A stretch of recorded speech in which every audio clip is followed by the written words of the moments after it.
Halo, Assalamualaikum warahmatullahi wabarakatuh. Perkenalkan, nama saya Rara Anggraeni. Saya mahasiswa dari Universitas Teknologi Digital dengan nomor NPM 10121064. Video ini bertujuan untuk memenuhi tugas mata kuliah komunikasi bisnis. Dalam video ini juga saya akan menjelaskan dua materi, yaitu tentang komunikasi bisnis dan komunikasi eksternal dan internal. Ikuti videonya sampai akhir ya teman-teman, semoga videonya bermanfaat. Untuk materi yang pertama, yaitu tentang pengertian komunikasi bisnis itu sendiri. Komunikasi bisnis adalah suatu tindakan pertukaran informasi, ide, atau opini, instruksi, dan sebagainya yang disampaikan secara personal maupun non-personal melalui lambang dan sinyal untuk mencapai target perusahaan. Berikut contoh dari komunikasi bisnis. Salah satu contoh komunikasi bisnis adalah lewat strategi pemasaran dan kampanye public relation, yang merupakan salah satu perusahaan dapat berkomunikasi dengan para pelanggannya. Nah, jadi itu adalah salah satu dari contoh komunikasi bisnis. Selanjutnya di sini ada ciri-ciri dari komunikasi bisnis.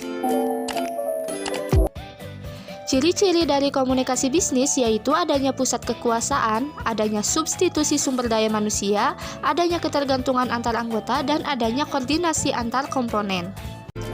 Dan yang terakhir dari komunikasi bisnis, adanya tujuan dari komunikasi bisnis itu sendiri.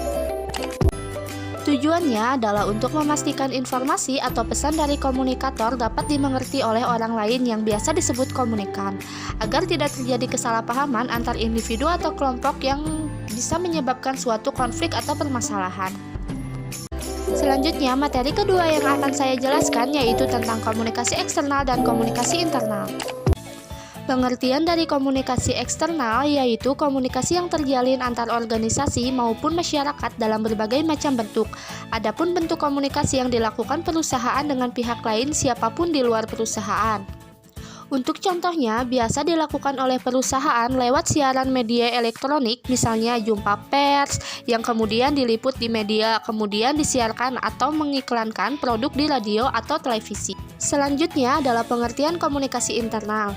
Komunikasi internal adalah komunikasi yang berada dalam batasan ruang lingkup organisasi, di mana interaksi hanya terjadi antar individu di dalam organisasi itu saja.